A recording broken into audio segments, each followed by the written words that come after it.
Olá, turma, tudo bem? Aqui é o professor Valdir e na aula de hoje nós vamos falar sobre progressão geométrica, também conhecida como PG. É uma sequência numérica, né? Uma PG. E essa sequência numérica, diferente da progressão aritmética, a gente soma um termo que a gente chama de razão para mudar do A1 para o A2 para o A3. Aqui a gente vai multiplicar esse termo, beleza? Então vamos para a definição, para ficar mais claro o que é uma PG. Vamos lá? Então, ó, progressão geométrica, ou PG, é uma sequência numérica, como a gente diz, em que cada termo a partir do segundo é obtido multiplicando seu anterior por uma constante Q, chamada de razão da PG. E por que é Q? Ó, porque a gente vai descobrir a partir de agora que para a gente descobrir essa razão, que a gente vai chamar de razão Q, né, nós temos que é uma divisão do segundo termo pelo primeiro, ou do terceiro pelo segundo, ou do quarto pelo terceiro, é o posterior dividido pelo anterior. E o resultado dessa divisão é um quociente. Por isso que a gente usa a letra Q para fazer essa divisão, para representar essa razão, que é esse número multiplicado em cada caso ali. Beleza? Então tá. Fora isso, pessoal, nós temos como classificar essa PG de acordo com o primeiro termo e sua razão. Beleza? Então vamos lá. Se a nossa razão é 1, né? Isso quer dizer que se nós dividiu essa PG e o segundo termo dividido pelo primeiro, ou o terceiro dividido pelo segundo, e deu 1, nós temos uma PG constante, tá? Então, lembra a diferença lá na PA? Qual que era o termo constante lá? Era quando a gente somava 0, continuava sempre o mesmo valor. Aqui na PG, a gente chama de PG constante quando a gente multiplica por 1, porque esse termo ele não altera, tá? Então, beleza. Então, vamos continuar. Olha lá, ó. Se a gente pegar o raiz de 7 e multiplicar por 1, continua a raiz de 7, multiplicar por 1, continua a raiz de 7, multiplicar por 1, continua a raiz de 7. Beleza? Então, nós chamaremos essa PG de PG constante. Vamos para outro caso? Outro caso que a gente tem é quando o primeiro termo é diferente de 0. Em todos os casos aqui a gente vai estar considerando dessa forma, tá? Por quê? Porque senão não vai ter sentido a gente ter uma multiplicação, porque quando a gente multiplica por 0, sempre é 0, tá? Mas se o primeiro termo é diferente de 0 e a gente multiplica por 0, nós temos uma PG estacionária, tá? A gente, por exemplo, tem um 8 e o resto tudo 0, é uma PG estacionária, porque sempre vai dar 0 depois que a gente multiplicar por 0, tá? Então, olha lá, por exemplo, 3, 0, 0, 0, 0, o A1 era diferente de 0 e todos os outros são 0. Então, nós chamamos essa PG de PG estacionária. Vamos para o próximo caso? Olha, quando nós temos o A1 diferente de 0 e o Q é um número negativo, a razão é um número negativo. Temos uma PG oscilante, tá? Ou alternada, né? Tem gente que chama ela de alternada também, beleza? Olha lá, então, ó. Por exemplo, aqui a gente multiplicou por menos 5. Ó. 2 vezes menos 5, menos 10. Menos 10 vezes menos 5, 50. 50 vezes menos 5, menos 250. E assim vai, tá? Ó. O sinal troca, ó, do positivo para o negativo, do positivo para o negativo. Beleza, pessoal? Então, vamos lá.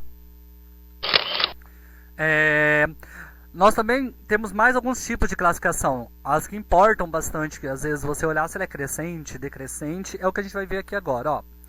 Quando o A1 é positivo e a razão é maior que 0, ou quando o A1 é menor que 0, quer dizer que o A1 é negativo, e a razão está entre 1 e 0, temos uma PG crescente, tá? Então tem que acontecer isso, ó. O A1 maior que 0 e a razão maior que 0, tranquilo, a gente sabe que cresce.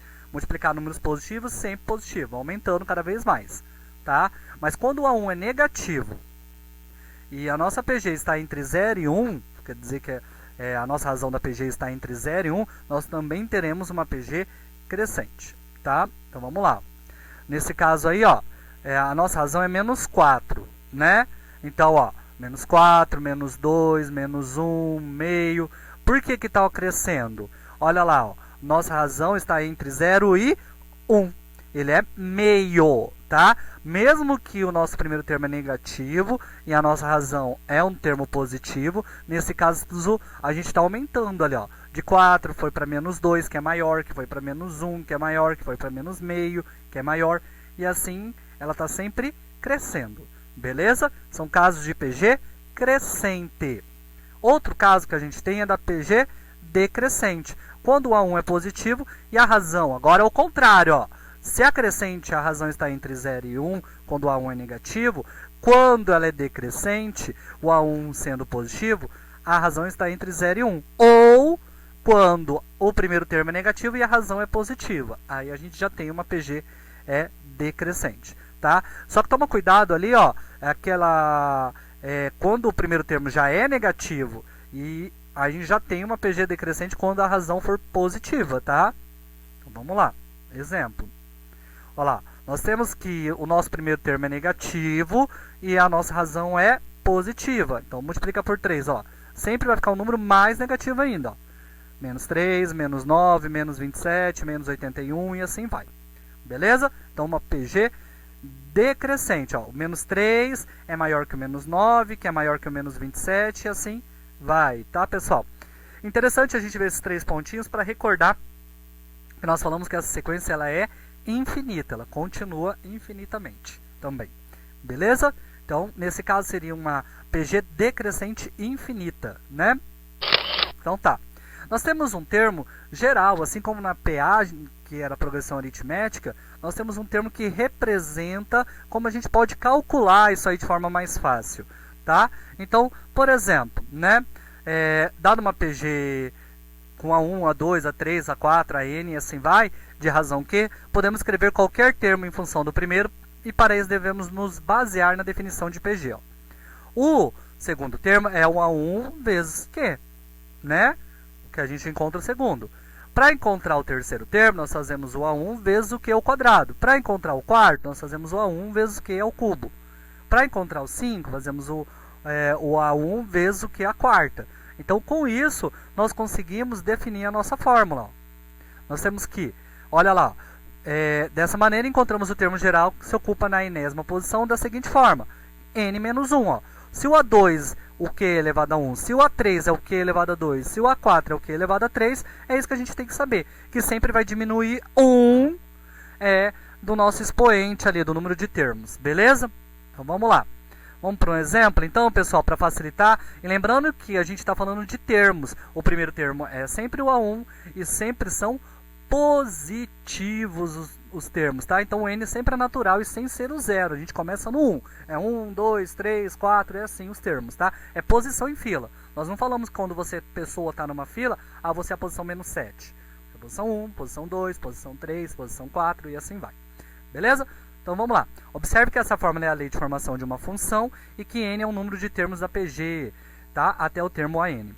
É legal olhar isso aí e lembrar que isso relembra para nós a função exponencial. Ó. Tem expoente na letra, beleza?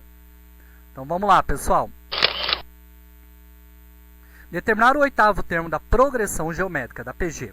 Menos 3, 18, menos 108. Para isso, primeiro a gente tem que encontrar a razão. Eu posso dividir o menos 108 por 18, eu posso dividir o 18 por menos 3. Qualquer um desses casos estariam corretos, beleza? Vou pegar o menos 108 por 18 para mostrar que é a mesma coisa. Porque 18 dividido por menos 3, eu sei que é menos 6, né? Mas quando eu divido menos 108 por 18 também, olha lá, dá a mesma coisa que 18 dividido por menos 3, que é menos 6. Beleza? Então, qualquer uma das divisões vão dar a mesma razão.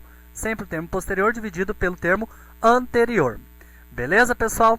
Outra coisa interessante, que não é o que está cobrando aqui, mas igual a quando a gente está falando de PA, a gente consegue encontrar o termo do meio ali, tá? Como que a gente consegue encontrar esse termo do meio? Por exemplo, quando eu faço 3 vezes 108 e encontro 324 e tiro a raiz de 324, dá 18, que é o termo do meio, tá?